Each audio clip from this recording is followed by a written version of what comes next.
What is going on, everybody? Welcome into the Fantasy Alarm MLB DFS podcast and live stream here on the Better Sports Network. I'm Jon Impemba with James Grande.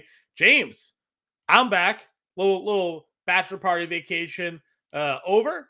Howard Bender, thank you for filling in. Henry Wilson, thank you for filling in while I've been gone. But it's back to talk some MLB baseball with you, man. And don't forget about Dan Servideo either. Dan He Turtle filled filled in. in today as well. That's true. That is true. He filled Old in Turtle there Mondays. filling in Yeah, on the Servo. live stream for Monday. Yeah, Servo was a great host on Monday's live stream. On a Tuesday slate, we missed you. Your special shout out to Kevin Biggio worked out quite well. Yep. I explained it to you before we hopped on here. You and Kevin Biggio go together like you and condiments. They don't. I'm just kidding. Like peanut butter and jelly. You and Kevin Biggio. Yeah, I was gonna say peanut butter jelly. Listen, listen, Kevin versus certain matchups. I always throw him out there. He's got some power. That's about all he has. So, but we've done pretty well just based off how the slate's shaking out. I caught a little bit of the show as I was coming back today, and we're sitting here recording on Monday evening, just watching the A's just dominate Jose Suarez. Our guy Brett Rooker's got 2 bombs already. And we've been sneaky A's fans in certain matchups and situations this year. We'll see if we can pinpoint some of those matchups that we like here for Tuesday's 9-game main slate. Mr. Howard Bender will be on the playbook for this one. So James, why don't we get into it? Break us down. What are we looking for when it comes to Vegas on this 9-game slate? Yeah, heading over to Vegas. Let's look. So Atlanta looks to be the biggest favorite on the board. They send Charlie Morton to the mound, minus 240. I don't see a starter for Miami listed. They're starting Brian Hoeing, who's getting called up, 26 years old. Removed from the 40-man roster. He has a 2.8 ERA at AAA, but has to face the Braves coming off 11 runs. That's a pretty tough spot for Hoeing there. But nevertheless, he is a big underdog, plus 200. Jose Barrios and the Toronto Blue Jays, minus 195 on the money line against the White Sox. Eric Lauer, minus 170. Griffin Canning, minus 180. Those are the notable totals we have, or notable money line favorites we have. In terms of over-unders here, Johnny, let's see what we got. Let us see. So 9.5 once again in this Kansas City, Arizona game. It was 10.5 on Monday, and it was a little surprising. Now 9.5. Brady Singer's definitely a better pitcher than Brad Keller. Howard and Bender and I talked pretty extensively at the beginning of Monday's podcast that, like, I don't know, like, it felt like too many runs implied for the Royals, who are 4-17 here. And Arizona's a good offense, but like still young and inexperienced. Interesting to see that line back at 9.5. 9 runs, 8.5 in some places in Wrigley Field. The Padres are headed into Wrigley. That's it. Those are the only like noteworthy environments I take it back. 9.5 in Toronto, Chicago. Jose Barrios, Mike Clevenger, not expected to exactly be a pitcher's matchup there, John. Right. Let's just get into it. We got 9 games, got a lot of pitchers to get to. We talk all the time. You work your way down rotations. And some days we have slates like this where not to take away, obviously, from the guys at the top, Joe Ryan and Justin Steele have been phenomenal for most of this year. Coming off of some pretty strong starts, both of them up over 10K, but they're not your traditional names that you see priced up above 10K. Garrett Cole, Max Scherzer, Jacob deGrom. Not quite. You got Joe Ryan here coming off of a quality start outing against Boston. Only 3 strikeouts in that game, but had back-to-back 10 strikeout performances prior to that against Houston and New York. We have Justin Steele, one of your favorite pitchers in DFS. He's coming off of another quality start outing. This time against Oakland, 6 innings, 105 Ks. He faced the Dodgers in LA, 7 innings, 2 earned, 8 strikeouts in that one. He's at home. He's got the Padres. Nestor Cortez in Minnesota is at $9,900. For whatever reason, Sean Manaea is $9,400 here against the Cardinals. That feels like a misprice here. Well, look at you missed the last Sean Manaea start. If you think 94 is a misprice. Yeah, 99, 96, right, 99, 96. I didn't miss it. I watched it. Right. It was I don't get it. And then you have guys like Lauer's at $8,800, probably one of the more popular plays on this slate, home against Detroit. But talk about the top 4 here. I mean, I think we're just crossing Manaea off here. Yes. Ryan, Steele, Cortez, if you're ranking them, how do you feel confident in those matchups? So I feel pretty confident in Joe Ryan against the Yankees. The Yankees offense looks terrible. Without Giancarlo Stanton, there's just no depth to this lineup. Every night they're basically forced to use guys who just can't hit. Like Frenchie Cordero, that period of time is over. He stinks. Every other player outside of Aaron Judge, like there's just no protection in this lineup for anybody. There's a 25% strikeout rate to go along with it. That's only going to get higher. Take them out of Yankee Stadium too, where it's a better hitter environment and doesn't do them any justice. Yeah, and it's been 40 degrees every night in Minnesota. We had snow on Friday in Minnesota. There was 40 degrees in Minnesota on Monday night. Like, this is terrible hitting environment. So cold Yankees team meets cold weather. That doesn't equal warming up. Right. So I like Joe Ryan quite a bit, 10-5. Justin Steele has like a pretty tough matchup. But we said that against the Dodgers, and we said that against the Rangers, and he's passed every test so far. He has a very high ceiling because he has a lot of strikeout appeal. I like Nestor Cortez as well. I think Minnesota has looked better against righties this year, and I'd have to look at the stats to back that up. Let's see. OPS for Minnesota against lefties, 26th. So, and they also have a 28% K rate. So I was not wrong with my thinking. I really like Nestor as the third kind of guy in this, but like maybe he's my fate. I would say both pitchers from that game are my favorite, followed by Justin Steele. Okay. I don't hate that. Because Nestor's been awesome as well, like just very consistent thus far. Yeah, I mean, obviously there are some guys in Minnesota's lineup we know hits lefties, Buxton and Correa. They got Polanco back. But for the most part, that lineup isn't as intimidating as you move on down.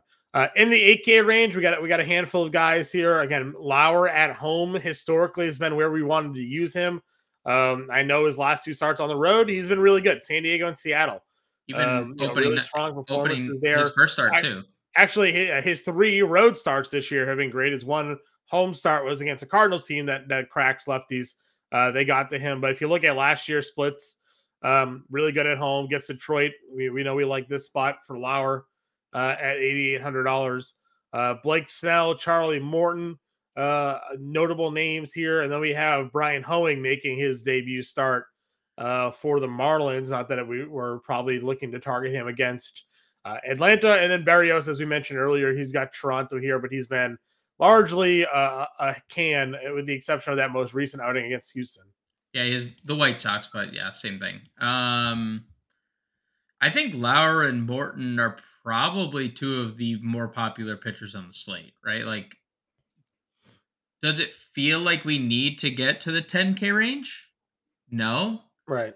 So just plugging Lauer against Detroit, one of the best matchups on the board, and then Morton, it's not the same as Spencer Strider, but look what Spencer Strider just did to this Marlins team, who looks depleted offensively. 24% strikeout rate going into the night against righties. They're bottom half of the league against in OPS, ISO, and WOBA too. Like bottom third of the league, rather. I love Morton, probably my favorite play. If Lauer and Morton are probably 1A, 1B in terms of favorite plays that we've talked about so far, probably favorite plays on the entire slate. Yeah, I agree with you. Morton, the pitch count's been a little concerning. But I like that they at least let him throw the 104 pitches. Yep. So he has some ceiling, but 89 pitches in a 10-3 game. Maybe he just got the hook at 89 because 10-3. They lost 1-0 to San Diego. He got pulled to 85. He had 3 walks. But diving into that one, 6 complete innings. Maybe they just wanted to, because it was a close competitive game, go to the pen there. I would like to see more pitchers. I would love to see him get in the 90s, but the 6 innings is strong there. So I'm with you, Lauer and Morton for sure in that range. We go under the 8K. Who's the notable start for you? There's certainly a lot of question marks on this slate once we start moving down into the value tier. I don't know what happened to Brady Singer from last year to this year, because he was awesome last year and it was a breakout season and he's been dreadful thus far. And I kind of wish he wasn't, because I would like to use him here. We both like Arizona's offense, but they're also very inconsistent. So a banged up Christian Walker, I wouldn't hate Brady Singer, but he's kind of been bad.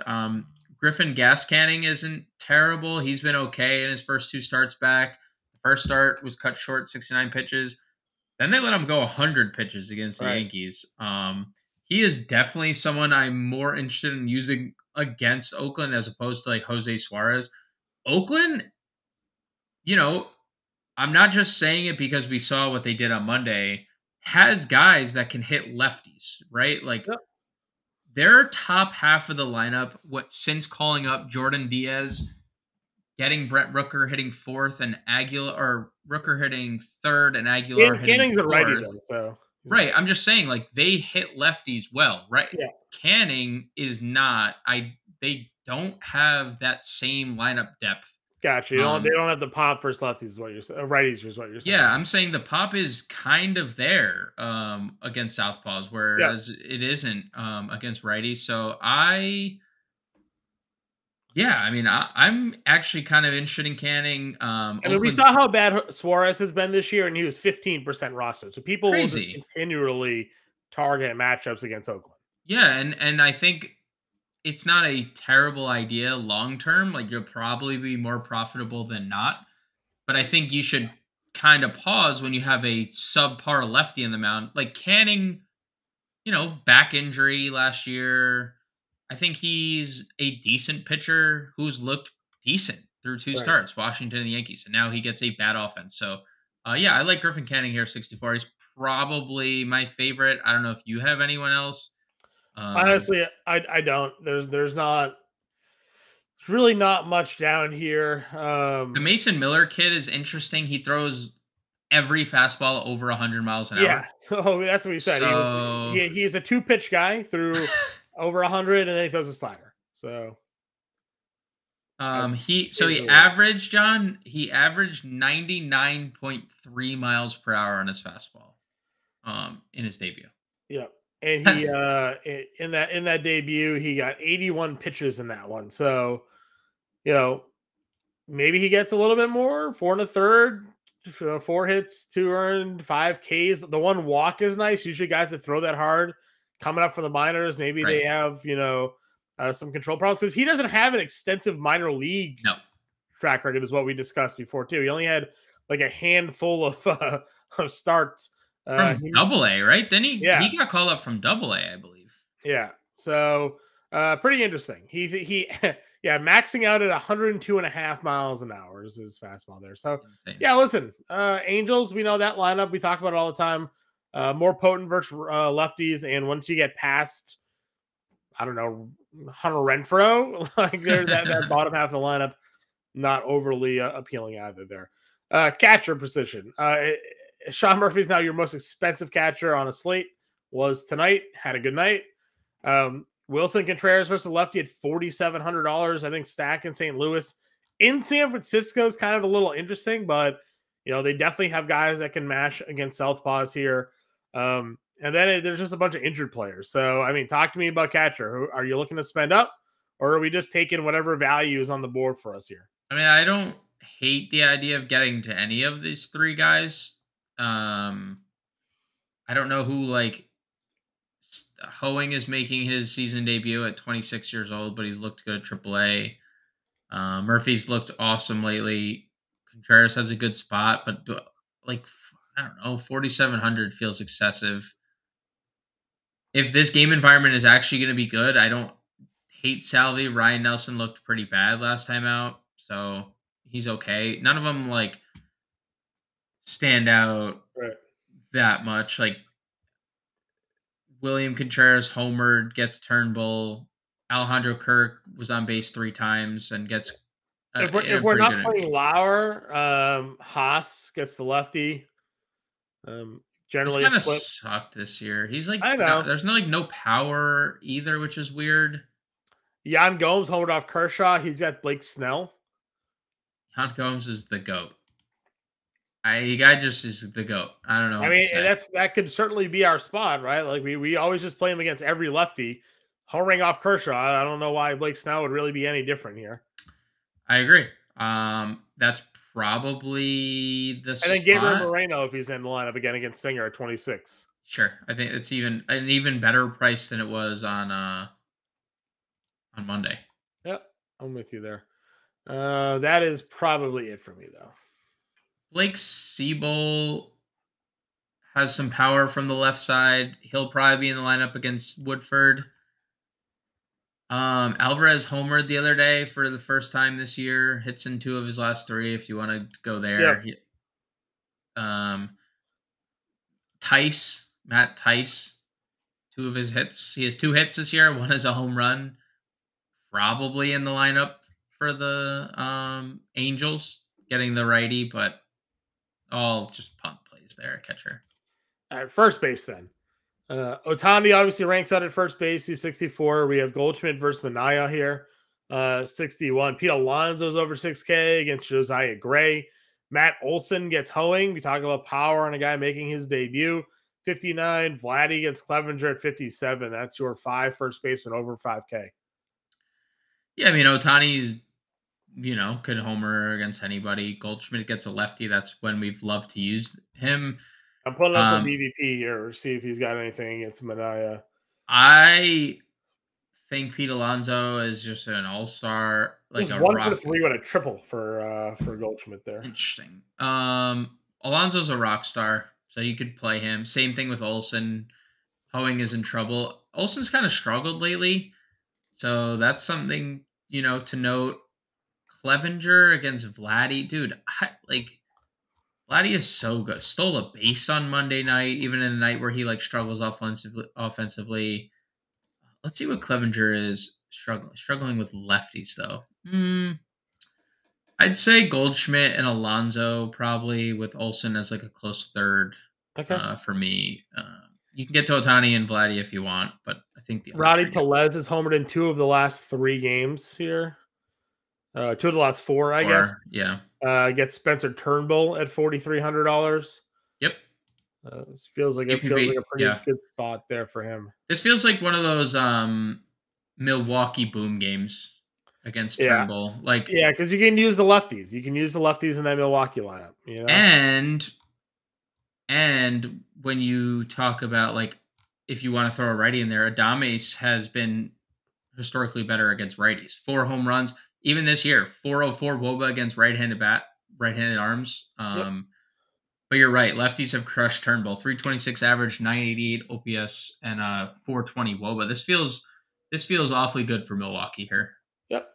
Some other value plays. Pasquantino's got a double and a run scored here tonight. He's got Nelson, and then on the opposite side of that matchup, 2 more hits for Pavin Smith here at 3,200 against Singer. Lefty on the righty spot there. So those are the 2 value first basemen for me. Yep.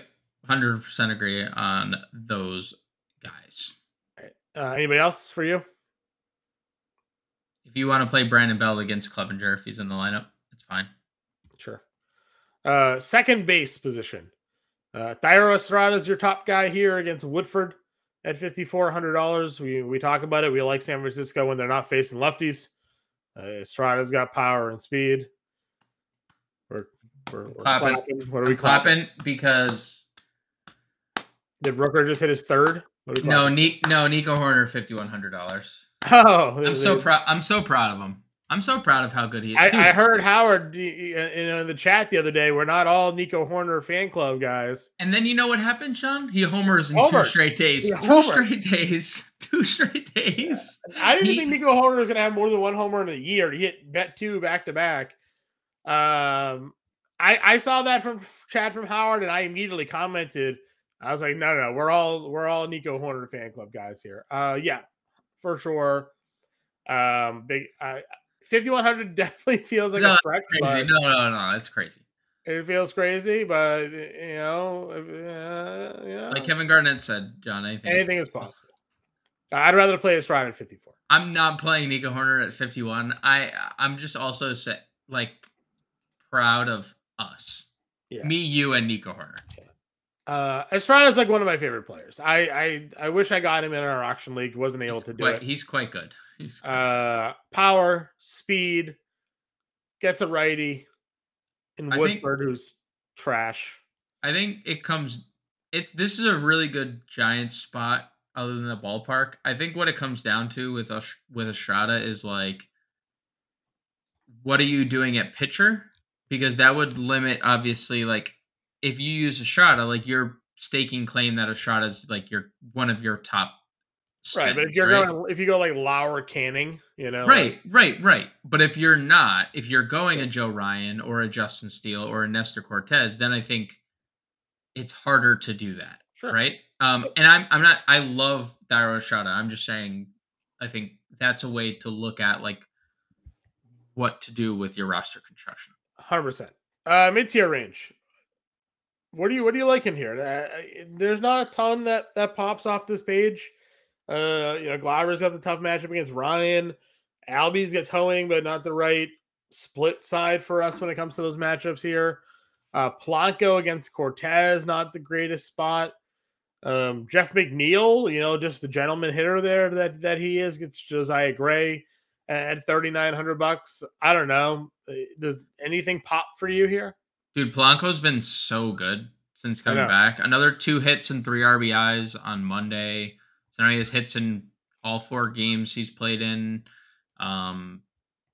Runs driven in, 5 runs in 4 games too. Like he's been pretty dang good. Hit 3rd on Monday. So Polanco I think would be the one guy for me. Other than that, like I like that Geraldo Perdomo has multi-position eligibility now. He has second base. That's good. Lead off today against righty, so maybe he lead off here against Singer. Could be the same. Then it just literally falls off a cliff. Probably would go back to and Jordan Diaz for Oakland. 2,200. He was 2,700 on Monday. Bryce Terang could actually be pretty interesting. Lefty-righty matchup. He's been kind of bad. He's striking out a lot. Yeah, 6 strikeouts the last 3 games, not counting tonight. So like, if you're playing Brewers, I can get to Terang. I don't know. Is there anything? Jordan Diaz is probably the guy here because $2,200. Where he's sitting in that lineup. If you're even, obviously, if you're not playing Canning with that, obviously you wouldn't go Diaz against Canning, but just pure punt makes sense. But also, again, we talked about if Perdomo's leading off against Singer, like why not? Why not just throw him back? Agreed. Arizona's gonna be cheap. The only expensive play in Arizona seemingly is just Corbin Carroll now, and he's expensive. Yeah, quotations because he's like $4,400. He's up 47. Nice. I'm actually proud of DraftKings. They're figuring it out. Yeah, they are. He was always closer to 5K than he was anything else. Like that's where he should be priced. A double, a walk, and like 2 runs tonight. So like he's pretty good baseball player. Yeah, he's a good player. Third base, we got Arenado versus Manaea here. We got Riley versus Hoeing. Chapman against Clevenger is your top 3 here. I don't know why Josh Rojas is 4,900 doesn't really belong to be in that category. Machado's 48, but obviously they get the matchup against Steele. Wisdom's 47. I probably want to just play Riley. Nothing against Arenado, but I just like Riley here on the spot. Yeah, homered on Monday too. So he had been slumping a little bit. has been kind of slumping. The top 3 guys are all slumping, really. Chapman's hitting 229 his last 10. Arenado's hitting 231. Riley's hitting 211, not counting tonight's game. So you could stretch that to Machado too, like yeah, almost the whole outside of 179, yeah. Wisdom, right? Outside of Wisdom, it's really just like a position full of guys struggling right now because like You're Rendon paying for the stinks. talent that they are, not the talent that they're Yeah. currently playing. Yeah, I guess like it's probably Riley. I mean, the hoeing spot is obviously concerning. A hot day in Atlanta, Georgia, balls flying. Like they scored 11 runs against Edward Cabrera and company on Monday. It's probably him. Obviously, you can play Wisdom for. He has 6 home runs in his last 10 games. Like this guy Yeah, is unreal in the power department. And then you're just going down. I have really liked Brian Anderson against righties this year. I actually liked him quite a bit on Monday night just because third base was such a crap position. sure. We're kind of there again, right? Where it's like kind of bad again. Brian Anderson, multi-position eligibility, 302, 4 home runs, and 356 WOBA against righties. Not too bad. Well, seems pretty good.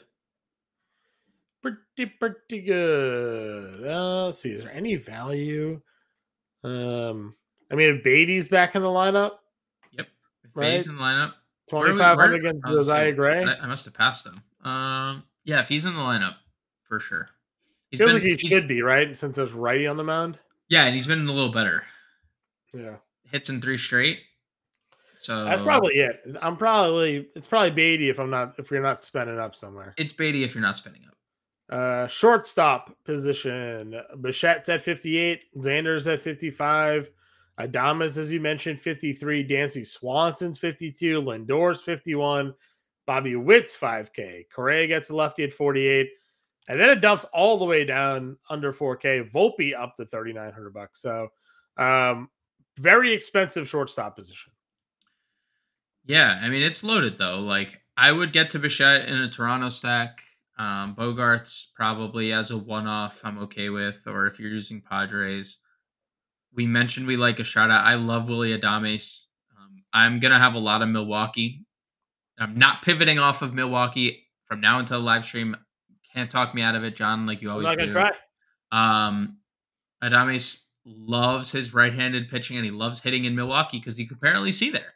Apparently, you can't see, go to Milwaukee, and then you'll good batter's eye there. So yeah, maybe I'm gonna go to Milwaukee. Maybe I'll become have 20/20 vision and be able to play professional baseball.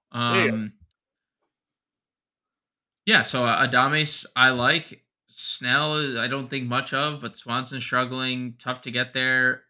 I think you can get Lindor if you want. He's fine, but the lefty. Yeah, I like what Bobby Witt's done of late. He's not having a great game Monday, but he had come into this game very, very, very hot. So I can get to Witt. Not much love for Correa and Volpe in this next tier. And Paul DeJong is back. Yeah, it's so annoying. This is I said this. Servo on Monday's live stream teed me up with that question. He's like, Paul DeJong, 2K. I'm like, dude, this is the same song and dance we saw last year. He got called up. He hit up 3 home runs in his first 4 games. And then it was like, oh, Paul DeJong. And then he was hitting 100 20 days later. And it's like, oh, you're telling me that you didn't expect Paul DeJong to do this? Oh, weird. Yeah, but he's facing a lefty. So I don't care. I do not care I don't care if he's facing an underhand softball pitcher. He's not that guy, pal. That's right. He actually had no home interestingly enough last year. Oh, never mind. That was Nolan Gorman. I was like, why is that weird? Because I clicked on the wrong player, John. That would be why. Splits last year, lefties. Last year he was just bad. Last year he was just he's been bad for so long. He's been bad for so long. He's been bad for a little bit. Let's see. BVP versus Mania does not exist, so he's never faced Mania either. So you can keep trying. He's 2,500. I just wanted to mention his name. I'm happy that you wanted to mention him. I'm happy if we never do. Okay. Where did he hit the other day? He hit 7th on Monday. Okay. and then they moved Tommy Edman to 9th, which doesn't make a bit of sense because Tommy Edman was scorching baseballs, scorching Dude, the earth. you tweeted at me about The Tommy day Edman he had the leadoff 3 that for day. 4. 41 fantasy points. It So was that day. Yep. It he's was that goaded. day. He's goaded. All right, let's go on over to the outfield position here, James. We got quite a few players to talk about. We're about halfway through the program here. Still going to give you our lineup breakdown at the end of the show. We'll give out some home run calls here as well. Let's talk about this top tier of the outfielders, man. Ronald Acuna is a psychopath. So if you want to play him, he has as much upside as any singular player every single night. I think if he touches 7K, I think that would be the first time ever that a position player was 7K. And I might still pay for it. Like, look at this. 374 batting average. Dude. Good. Yeah. Dude, is 12 stolen bases in your first 22 games good? Yeah. Like, this guy is... I've been away for a little bit here, but shout out to DraftKings for finally fixing the OPS. I don't know what day that happened, but late last week. It was a glorious change. Yeah, it's fantastic not seeing Ronald Acuna with a 200 OPS anymore. True. But so Acuna, 7 stolen bases in the last 10 games. Sheesh. Dude, it's like, yes, this is what we've wanted for Ronald Acuna. Yeah, this is what we've wanted for Ronald Acuna for his whole career, right? Just need to stay healthy. You can get to either Angels guy, can't fault you. If you want to play Judge in a tournament, can't fault you. I think Tatis is interesting, but I don't think a priority.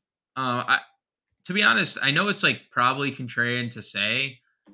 I almost would rather play the 2 Cubs 5K outfielders than the 2 Padres 5K outfielders. They're priced right next to each other in the same game. Ian Happ has been awesome this year. And Seiya's been pretty good since being back as well. Yeah. Like, I would probably play the 2 Cubs. I think they just have a better matchup overall than the 2 Padres. Then it's like from Happ lately too. 3 stolen bases the last time. Yeah, he's a good player. There's a reason why I thought he was definitely going to be dealt last year at the deadline. I was really hoping the Yankees were going to get him. Instead, we traded Jordan Montgomery for Harrison Bader, but great trade there. I was really hoping Happ would have been dealt to the Yanks, and then they kept him, and then they signed him to the extension, and you see that it's paying dividends. I don't love the rest of the 5K tier, though. Maybe Springer. I profiled it on Monday's podcast with Howard. Springer has had the worst batted ball luck. He has like a 120 BABIP. His expected WOBA is like 360 this year. Just awful luck. And wasn't in the lineup Monday, but Clevenger's bad. And this game has one of the highest implied totals. The Blue Jays are going to have one of the highest implied totals themselves. Like, I can get to Springer. We always say it. Nobody ever really plays this Toronto team because they're all so expensive that it's like hard to stack them.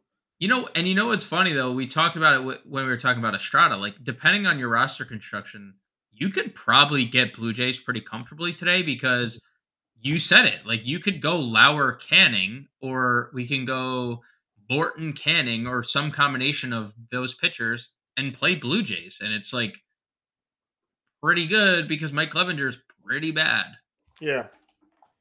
I don't mind Jazz. I know the numbers so far haven't been great, but he does have a good amount of stolen bases over the last 10 games.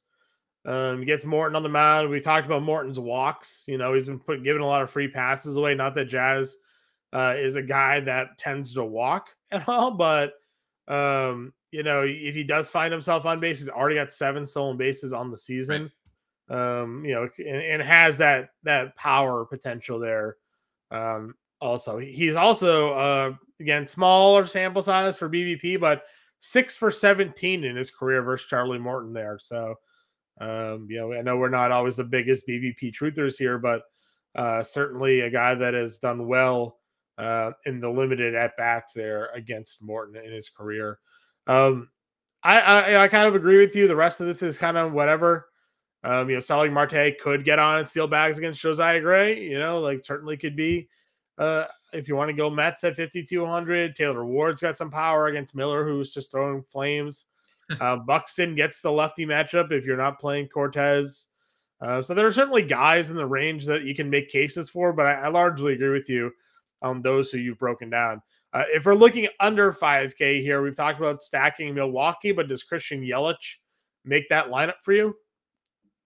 I mean, I think he's still a big part of what they do. He's just so inconsistent. He it's so hard, dude, to like assess what Christian Yelich is at this point. Sure. But he has like a handful of like really big games already this year. 3 home runs, 5 stolen bases is pretty good. Gonna lead off against Turnbull, who struggled mightily against lefties. So yeah, he's in my player pool. And I would include him in Milwaukee stacks because again, like you get your Yelich, Adames, and Rowdy Tellez stack right off the bat. Like all 3 of those guys have home run pop. 2 of the 3 can steal you a base. 2 of them could probably double dong. Right. Maybe all 3. Like, so yeah, I like Yelich here. He's not, it's obviously hard to pay 4,900 for him, but if you're playing Brewers, I'm definitely in. We haven't talked a lot about the White Sox here, but we know that Berrios is a guy that we've liked to target. Luis Robert is $4,900. Generally, it feels like their outfield is where their offense comes from. So you have Eloy, you have Robert, you have Benintendi mixed in there. I mean, how are you feeling about this White Sox matchup against Berrios? I just don't like the White Sox lineup, truthfully. Like, I know Tim Anderson coming back soon, but soon. Yeah, I don't know. Like, I think more was expected out of Oscar Colas, and Eloy was banged up, and Robert's in a terrible slump, and Benintendi just is what he is. There's just no power, barely any speed. Like, he's just a contact guy. Yeah. I like the White Sox, what they did on Monday, leading Luis Robert off, maybe get him jump started. But Berrios has been just awful against lefties. And when you look at the White Sox lineup, where is that coming from? Benintendi, no power. Grandal is fine, right? Like, Colas has done nothing to like warrant us to not play Berrios. Like, I might be more prone to use Berrios today than you guys against him. I know, like, it's not the best spot. I mean, he's coming off 2 good starts against Tampa Bay and Houston. So 8,100, a pretty good price tag. Pitch count, very weird, though. 71, 77, 77 the last 3. And again, 2 of the last 3 starts, he actually pitched pretty well. Yeah, and a lot of ground balls. It's good to see, right? Because as soon as he starts giving up the power, like the fly ball is like the ball's leaving the yard. So like, why is he getting pulled 7 innings, 2 earned at 77 pitches? Maybe that's Toronto's just trusting their bullpen. Maybe. It didn't work out because they lost. There was a knee issue coming into the season. Okay. Reportedly. He had a comebacker off. Yandy Diaz hit a comebacker. No, I guess that was in the Tampa Bay start. He took a comebacker off the knee and left. So I don't know. I can't talk to the other starts. Yeah, kind of weird. But full circle back to your question, like, not for me. I like Luis Robert a lot. I just not a lot of faith in this White Sox offense right now. Okay. We're okay paying 4,700 for Corbin Carroll. We think he's Absolutely. a 5K player. So yeah. Certainly in on that. I don't mind Jock Peterson against Woodford. I'm not a big Woodford fan. Yeah, Giants are interesting. Giants are interesting in this one. Yeah. Varsho hit a bomb the other day he's got Clevenger here at 44. Nimmo's been an on-base machine. I'm perfectly fine going there. I wish he would steal a little bit more, but dude, 3 stolen bases already matched last year's total, I know, right? I know. I just wish that he was going a little bit more than he is. Because he's getting on base, he's scoring runs. 8 runs scored the last 10 games, 8 RBIs, 2 homers. So certainly good with Nimmo there at $4,300. Haniger activated off of the IL. Yep. He's talking about matchups there for the Giants, being a little bit interested. He's $4,200. Conforto, lefty versus Woodford, 4K. So maybe we're talking harder about this Giants team here against Woodford. Yeah, I think both of those guys are in play. Probably Conforto more so for me. I'm okay getting to Haniger as well. Both Conforto also like kind of coming back from an injury recently too. 366 Woba against against righties already this year. Dude, Jake Woodford. You're right. You're right. Jake Woodford Giants. this year. Yeah. Oof. Righties hitting 313. Lefties hitting 362. Righties 1000 almost 1100 OPS. Lefties 1000 OPS. Righties 448 WOBA. Lefties 431 WOBA. He's terrible. That's bad. Now I wish this was a slightly better ballpark, Right. but that will absolutely depress the Giants rostership if you want to be contrarian there. Yeah, I'm a big fan of the Giants here, and those numbers just sort of like solidify that you Scremsey's $3,700. Like gonna just fit into a lot of builds here, and all those guys have like enough power that they could homer. Right? There's oftentimes we'll go through a lineup where it's like, like this player's fine, but like he's not gonna homer. You need him to get on and score a couple times or get a double with a couple RBIs. Yaz, Conforto, Haniger could all homer. Like those are definitely some value there when it comes to building there in those spots. What other guys are you looking at in this 35, 36, 700 range? I like Dylan Carlson against a lefty if he cracks the lineup. He only hits lefties well. I will not even consider using him in other scenarios. Yastrzemski's fine, 37. He's looked a little better at the dish lately. Hits in 4 or 5. He's been fine. Going down, I mentioned Brian Anderson. You can also play him in the outfield. I like that. I don't know. I don't know if there's anything like else that I really love. Like I wish Jesse Winker was better, but he's just not he doesn't get to play in Great American Ballpark anymore. Look at all these Reds. Look at all these Reds, ex-Reds, just getting their power sapped out of them. Well, what's funny is like we talk about how like small sample sizes and how quickly like numbers change. Like last week, Winker was hitting over 300, and then he gets into a 5-game stretch where he goes 2 for what am I looking at here? 2 for 18, and now he's hitting 229. Right. He should play though now that Garrett Mitchell's out. He is a lefty here. He was hitting sort of like 6th or 7th, so I don't hate it. I think Milwaukee is a better hitter environment than he had in Seattle. So fine there. Jordan Walker's 34. Dude, Eloy Jimenez is all the way down to $3,300. Yeah, I get it. Crazy. But like, I mean, the man has a 6-game hitting streak going. Yep. So I don't know. He's got homers in 2 of his last 3. The Eloy's not a $3,300 player. That's I get what you're saying. I understand it, and Barrios certainly maybe is appealing as a pitcher given his last 2 outings, but I don't know. Eloy Jimenez is not this. So. I'm not like sitting here saying that I think Barrios is gonna like shut them down by any means. I think Barrios is probably gonna get in some spots. Eloy could be the spot that he gets into that gives him the most trouble. Right. Like I wouldn't be surprised. I just don't think you're getting to their bottom of the lineup. Like, let's see the bottom of they scored 2 runs on Monday. The bottom of their lineup was their lineup. This was their lineup in general. And this is what Servo and I talked about on the live stream.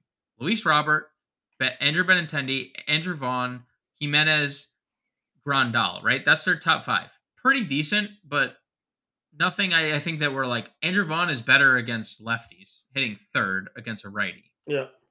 Then you get after Grandal, Berger hitting 6th, Colas 7th, Andrus 8th, Sosa 9th. Like that is a terrible back half of your lineup. Terrible. So like, as much as I think Eloy can do damage hitting 4th, he has no protection behind him, and the lineup, the White Sox are in shambles. The lineup's in shambles. They're just a bad team. Sure. 7-16 on the year. I think Eloy is a great price, and you could play him in tournaments as a one-off. Just not confident that like anybody else in the lineup can do anything other than him or Luis Robert on a nightly That's fair. Let's keep it a little bit lower. Rooker has homered twice. Yep. Do you like him better against a lefty though in Suarez than we would Canning here? Probably, yeah. Yeah, I agree with you. Oliveira's homered tonight. $3,100 for him. If he is hitting second, I think he hit second because the lefty was on the mound. So we'll see. But also, they didn't have Melendez. So if MJ Melendez comes back, I don't even know if Olivares will be in the lineup. Okay. I assume he would be, but probably not hitting second. Okay. I always recommend playing Hilliard. Yep. Homered twice tonight. He hits 8th or 9th. You get the base too, John, just to make you feel a little better. He's still base as well. I like the guy. A lot of power. Power's carried over from cores, which sometimes doesn't always happen here. He's venturing to be my favorite under 3K lineup play. Scrolling down here a bit. Anybody jumping off the page for you? Rosario homer tonight. He's $2,300. The whole entire Braves bottom half of the lineup dominated, huh? They won 11. They won 11-0, and Ronald Acuna was 0 for 4 with a walk. Yeah. Shout out to Acuna for taking one for the team. He felt bad for them. There's not really much out here again. There's not. I don't know if Owen Miller would play again with a righty on the mound versus, we played tonight, hit 6 versus a lefty, but he's 2K again. He might. I would assume, I don't know, Miller or Weimer. They're both like the same. They might start Perkins, who is a switch hitter. He started the other day. They called him up. He's like 26 years old, career minor leaguer. Maybe Perkins cracks the lineup. Sure. But probably don't need to go there. But we'll see. We'll see the Brewers lineup because we love the Brewers in this spot. Yep, I'm with you there. James, before we build our lineup here, why don't we give a little bit of a home run call for the day? I'll go Willy Adames for the home run. Ooh. That is a man of confidence speak there, because generally, James, you kind of him and haw a little bit. You're like, I don't know, John, you go. Well, I've been Brewers have been Brewers have been tip of this podcast the entire night. It just is what it is. They are poised to have a big game against Spencer Turnbull. Spencer Turnbull struggles against both sides of the plate. Willy Adames hits righties. Big favorites. I love everything about the Brewers. Pitching, they're hitting. But we said, John, we have said this ad nauseum to start this year here on the Better Sports Network and at Fantasy Alarm. They are the biggest boomer bust team in the league when it comes to DFS. They might score 0 runs. They might score 25 runs. We'll check back with us on Monday's live stream or on Tuesday's podcast. I'm going to go with Jock Peterson. Everybody get up. It's time to dance now. Oh, no, that wasn't. What is... I don't want a place to stay. I'm looking for... What Jock Jam song? Are you in Jock Jams right now? I'm trying. I'm trying to break out the whole album, but that's all I got. I got 2 songs, I was trying to see how far out you were going to just go down the now 100 playlists or whatever we have. I was just hitting. There is probably now 100. I wonder when the Now franchise finally was asked to stop. Right? Them and Kids Bop were probably asked at the same time. Hey guys. Yeah, we've had enough. We've had enough of these lineups. Now we're kind of dating ourselves here, James. True. The audience wasn't already sure, where we were age wise. Oh, for the listeners that tune in every day, they've heard the dad jokes on the daily. It's been a brutal brutal battle out here, John. James, before we get to building our MLB DFS lineups here. Everybody's got to know that the NFL draft week is here. You can learn about top rookies and follow all the stories on the Better Sports Network. Listen every day for rookie profiles, rankings, NFL team needs, mock drafts, and more, plus the best odds and strategies to bet on the NFL draft as well. Be sure to join us for our live coverage Thursday and Friday night. I'll be on the shows both Thursday and Friday in various formats there. So you got to tune in on the Better Sports Network app and bettersports.com. Streaming across all Better Sports and Fantasy Alarm social platforms there as well. It's going to be a monster wall-to-wall coverage for Thursday and Friday, breaking down all the picks, giving you our bets, the instant fantasy analysis, and everything that you would want in between there. Plus, you can also see on the screen right now using promo code NFL Draft at fantasyalarm.com. That saves you 20% off the annual subscription package. So we have the month-to-month package. You see that promo code down below there. You can use promo code MLB50 for 50% off the first 6 months. But the best deal you can get right now is buying the annual package for 20% off there using promo code NFL Draft.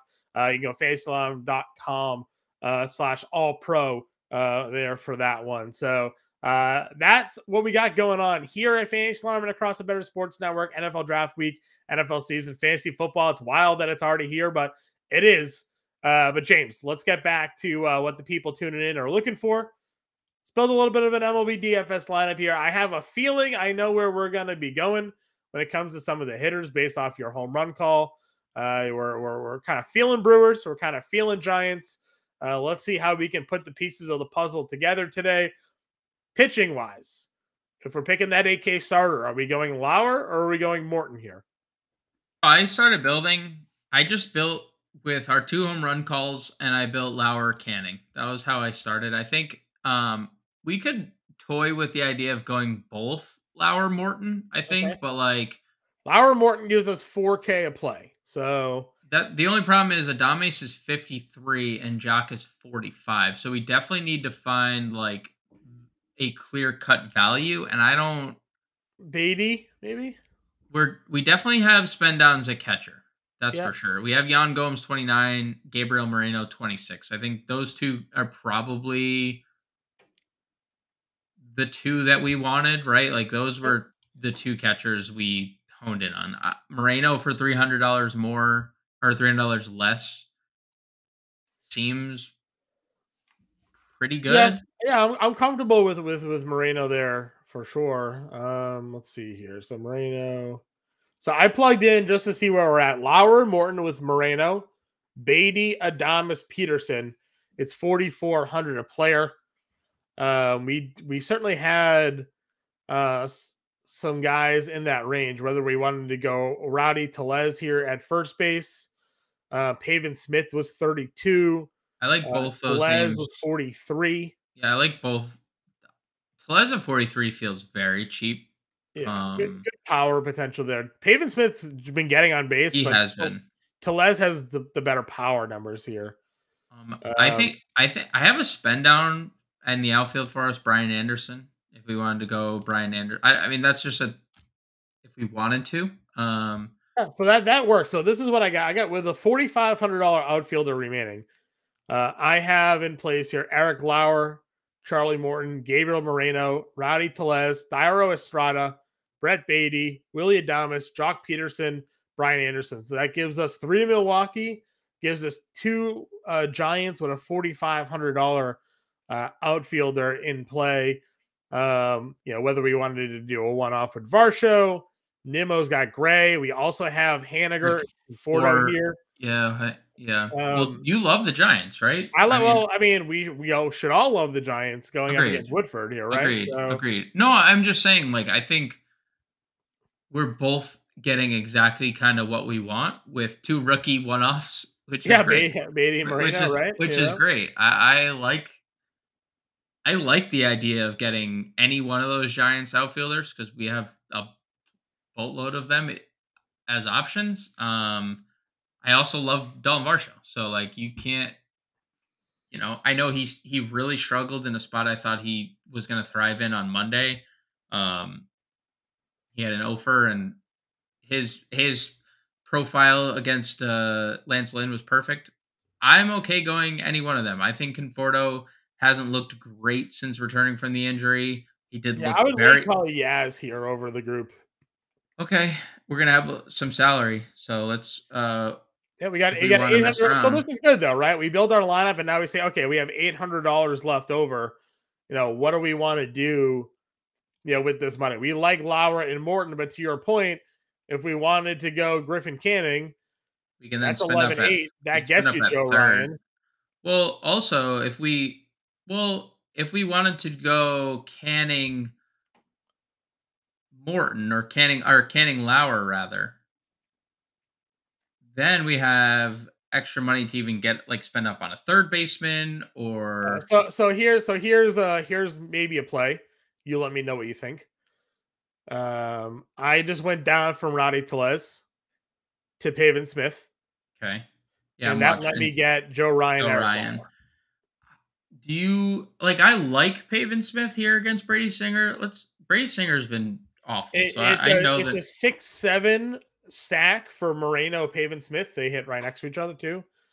I'm not saying it's got to happen. I was just saying it's doable to get a double spend up. You also like Nestor Cortez, I feel like, a little bit more than Joe Ryan. I just like the mid tier better than the necessary. Like I felt better about the Lauer Morton range. Like didn't feel like we needed to go up and spend up No, at pitcher. I agree with you. If we kept Pavin Smith in there, we'd have $1,900 left over. That could help us get Ian Ian Happ. Happ or something like that. And it doesn't really move the needle per se. You could get Corbin Carroll, and now you're stacking 3 guys, but there's not really a ton of lineup continuity with Moreno, Smith, and Carroll there. So kind of pushing us back into Tellez and an outfielder. We could also go up and try to get a top price first baseman too. I mean, we have no St. Louis here against Manaya. So Yeah. I think this more again speaks to the fact why you mentioned right before you and I went on air. Largely, you and I love playing single entries, but the way some of these matchups are with MLB DFS this year, playing a 3 max, throwing a couple of entries in these tournaments here, and getting you that lineup exposure certainly helps out when you find you have a lot of guys in spots that you like. Well, how about this? Try this. Keep Rowdy at first. Yep. And go down from Morton to Canning. Okay. Then we have $3,000 left. We can play literally any first baseman afford. we want. Well, we Any can play third baseman we any want, third rather. baseman, or if we kept Beatty, we can literally go get Ronald Acuna against the guy who's making his debut at 26 years old. Would you rather Riley at 54 or Acuna? Probably. I mean, there's probably no wrong answer. That's a very hard. Who are we? Go from. Well, I was thinking either one. I mean, either one of those guys work. You can actually Acuna's 66, so you would have to go from Yastrzemski to or we go for Lauer to Morton. Lauer to Morton. You prefer Lauer than Morton, right? I feel like Lauer's the better play. I feel better about Lauer as well. Um, I feel better about Lauer for sure. So we go. We'll go Yastrzemski. Go back to Anderson and then go Acuna Yastrzemski or Acuna Anderson. Yeah. So that gives us $100 left over there with Griffin Canning, Eric Lauer is our starting pitching, Gabriel Moreno, Rowdy Tellez, Thairo Estrada, Brett Beatty, Willy Adames, Jock Peterson, Ronald Acuna, and Brian Anderson. That gives us a 3-man stack for Milwaukee. We got a 2-man stack, Peterson Estrada for San Francisco.